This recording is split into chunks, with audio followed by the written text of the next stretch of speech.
नमस्कार दोस्तों, स्वागत है आपका मेरे इस चैनल माँ धर्म गंगा में। आज हम माता लक्ष्मी जी की एक बहुत ही विचित्र कहानी सुनेंगे। कहानी अगर पसंद आए तो कहानी को एक लाइक और चैनल को सब्सक्राइब करना ना भूलें। श्री माता लक्ष्मी की महिमा।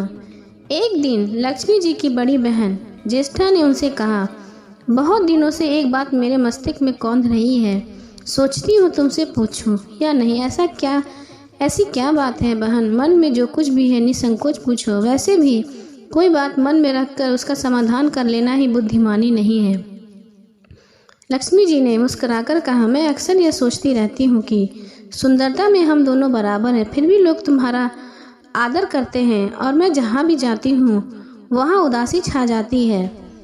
मुझे लोगों की घृणा और क्रोध का शिकार होना पड़ता है, जबकि हम दोनों सगी बहनें हैं। ऐसा क्यों है? लक्ष्मी जी ने हंसकर कहा, सगी बहन या समान सुंदरता होने से ही आदर नहीं मिलता, उसके लिए अपने को कुछ भी करना चाहिए। लोग मेरा आदर इसलिए करते हैं क्योंकि मैं उनके घर पहुंचते ही सुख साधन जुटा देती हूँ। संपत्ति और वैभव से आनंदित होकर लोग मेरा उपकार मानते हैं, तभी मेरी पूजा करते हैं। उधर तुम्हारा यह हाल है कि जिसके भी घर यहाँ तुम जाती हो उसको गरीबी, रोग और आपदा से जूझना पड़ता है। इसी वजह से लोग तुमसे घृणा करते हैं। कोई आदर नहीं करता तुम्हारा, तो दूसरों को सुख पहुँचाओ। ज्येष्ठा को लक्ष्मी जी की बात चुभ गई।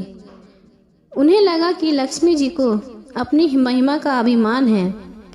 उन्होंने तड़प कर कहा, लक्ष्मी तुम मुझसे हर बात में छोटी हो, अवस्था में और प्रभाव में भी। मुझे उपदेश देने का विचार ना करो। अगर तुम्हें अपने वैभव का अहंकार है तो मेरे पास भी अपना एक प्रभाव है। मैं जब अपनी पर आ जाऊं तो तुम्हारे करोड़पति भक्त को भी पल भर में भिखारी बना सकती हूँ। लक्ष्मी जी को हंसी आ गई और कहने लगी, बहन तुम बड़ी हो इसलिए कुछ भी कह सकती हो, लेकिन जहाँ प्रभाव की बात आती है तो तुमसे कम नहीं हूँ मैं। जिसको तुम भिखारी बनाओगी उसे मैं दूसरे दिन रंग से फिर राजा बना दूंगी। मेरी महिमा का अभी तुम्हें पता ही कहाँ है, और तुम्हें भी मेरी महिमा का पता नहीं है। जिसकी तुम सहायता करोगी उसे मैं दाने दाने के लिए मोहताज कर दूंगी। देखो बहन, दाने दाने के लिए तो तुम उसे मोहताज कर सकती हो, जिससे मैं रूठ जाऊं, जिसके घर पर मेरा वरदस्त ना हो, उसका तुम कुछ भी बिगाड़ नहीं सकती हो। परंतु जिस पर मेरी कृपा दृष्टि है उसका कोई बाल बाका नहीं कर सकता। अगर तुम अपना प्रभाव दिखाने को इतनी ही उतावली हो रही हो तो कल अपना प्रभाव दिखाकर देख लेना। ठीक है, बोलो कहाँ चले? दूर क्यों जाएं? पास में ही अनुराधापुर है, उसमें एक ब्राह्मण रहता है दीनानाथ। वह रोज मंदिर में पूजा करने जाता है और मेरा पक्का भक्त है। उसी पर हमें अपनी अपनी महिमा दिखानी है। ज्येष्ठा को ताव आ गया। उन्होंने हाथ झटक कर कहा, ठीक है ठीक है ठीक है, देख लेना, कल तुम्हारा सिर झुक जाएगा। कहकर वो एक ओर चली गई।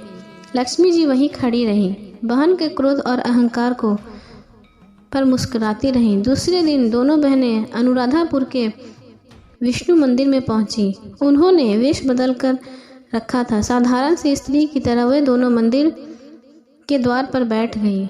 लोगों ने देखा अवश्य, किंतु किसी ने भी उनकी ओर कोई खास ध्यान नहीं दिया। ध्यान देने वाली बात कोई खास बात थी भी नहीं। वह मंदिर था और वहाँ हर रोज दीन दुखी आते जाते रहते थे। वहाँ आने वाले सभी किसी न किसी परेशानी में घिरे रहते थे, फिर भी भला उन्हें किसी दूसरे की परेशानी से क्या मतलब। थोड़ी देर बाद वहाँ पर दीनू नामक एक पंडित आया। दोनों बहनों की नज़रें उस पर जम गई। पूजा करके जब वो लौटने लगा तो ज्येष्ठा ने कहा, लक्ष्मी वह तुम्हारा भक्त आ रहा है, बन पड़े तो कोई सहायता करती हूँ। कहकर लक्ष्मी जी ने एक पोला बांस दीनू के रास्ते पर रख दिया, जिसमें मोहरें भरी हुई थी। ज्येष्ठा ने बांस को छूकर कहा, अब तुम मेरा प्रभाव देख लेना। पूजा करके लौट रहे दीनू ने रास्ते में पड़ा हुआ वह बांस का टुकड़ा उठा लिया। उसका विचार था कि वह किसी काम आ जाएगा। घर में 100 ज़रूरतें होती हैं। अभी वह पंडित कुछ ही आगे बढ़ा था कि उसे एक लड़का मिला। लड़के ने पंडित जी से राम राम की, फिर बड़ी ही नम्रता से बोला, पंडित जी, मुझे अपनी चारपाई के लिए बिल्कुल ऐसा ही बांस चाहिए।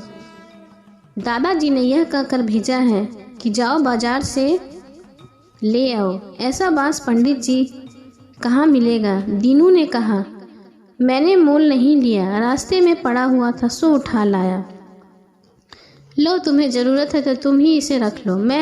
वैसे बाजार में 1 रुपए से कम का नहीं है। लड़के ने चवन्नी देते हुए कहा, मगर मेरे पास तो एक चवन्नी ही है। पंडित जी, अभी तो आप इसे रखिए, बाकी 12 आने शाम को दे जाऊंगा। पंडित जी खुश थे कि बिना किसी हिल हुज के रुपया कमा लिया। दीनू पंडित ने च्यवनप्राश लड़के को दे दिया और वह चवन्नी अपने डोलची में रख ली। मंदिर के पास खड़ी दोनों देवियां यह सारी लीला देख रही थी। ज्येष्ठा ने कहा, लक्ष्मी, देखा तुमने, तुम्हारी इतनी सारी मोहरें मात्र एक चवन्नी में बिक गई, और अभी क्या, चवन्नी भी तुम्हारे भक्त के पास नहीं रहेगी। चलो उसके पीछे पीछे चलते हैं और देखते हैं कि वह क्या करता है। दोनों बहनें दीनू के पीछे पीछे चलने लगी। एक तालाब के पास दीनू ने डोलची रख दी और कमल का फूल तोड़ने लगा। उसी बीच एक चरवाहे का लड़का आया और डोलची में रखी हुई चवन्नी लेकर भाग गया। दीनू को पता नहीं चला। फूल तोड़कर वह अपने घर चलने लगा। इतने में वही लड़का आता हुआ दिखाई दिया जिसने चवन्नी देकर उससे बांस ले लिया था। करीब आकर वह बोला, पंडित जी, यह बांस तो बहुत वजनी है। दादाजी ने कहा है कि कोई हल्का बांस चाहिए, इसकी चारपाई ठीक से नहीं बनेगी। यह लीजिए, अपना आप बांस वापस ले लीजिए। कहकर उसने बांस पंडित जी के हाथ में रख दिया। दीनू ने बांस ले लिया, लेकिन चवन्नी तो डोलची में थी ही नहीं।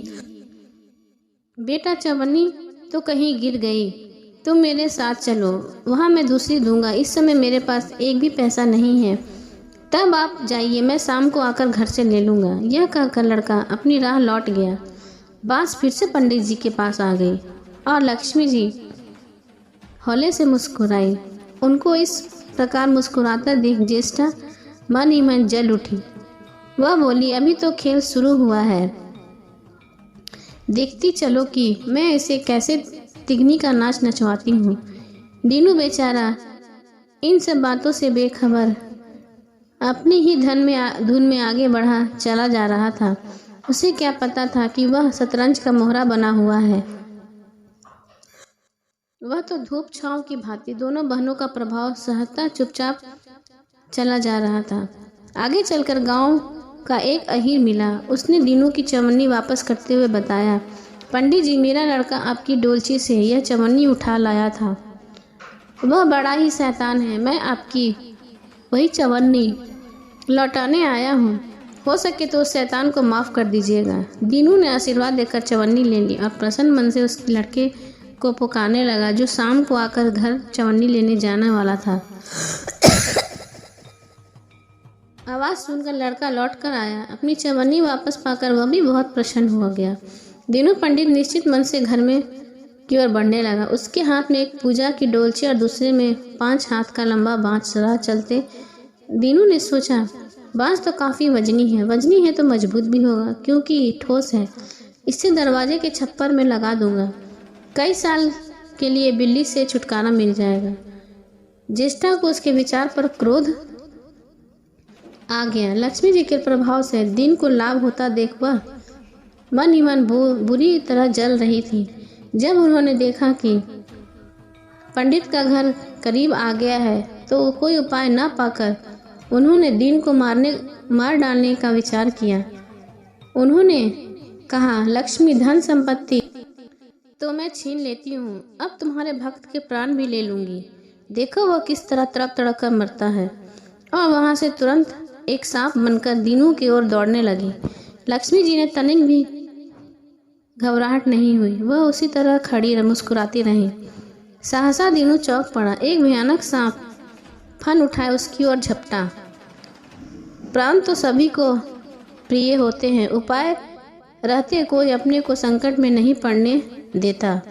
दीनू ने पगडंडी वाले रास्ते छोड़ दिए और एक और भागने लगा, लेकिन सांप बनी ज्येष्ठा उसे भला कैसे छोड़ती। वह तो उस गरीब ब्राह्मण के प्राणों की प्यासी हो चुकी थी।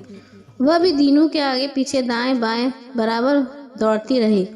दीनू घबरा गया। उसने हाथ जोड़कर कहा, नाग देवता, मैंने तुम्हारा क्या बिगाड़ा है? शांति से अपनी राह लौट जाओ। आखिर क्यों मुझ गरीब के पीछे पड़े हो? व्यर्थ में किसी ब्राह्मण को सताना अच्छी बात नहीं है। लेकिन वह नाग तो ज्येष्ठा का रूप था, जो दीनू के किसी भी तरह डसना चाहता था। प्रार्थना पर कुछ भी ध्यान न देकर वह सांप एक बारगी फुरफुराता हुआ झपट पड़ा।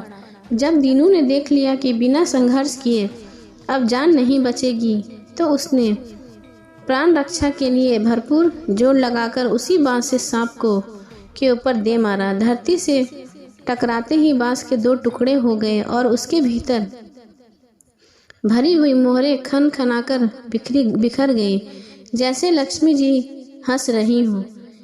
दीनू के यह मुंह से हैरतपूर्ण चीख निकल गई। अरे! थोड़ी देर के लिए वह ठगा सा रह गया। आंखें फाड़ फाड़ कर उन मोहरों को देखने लगा।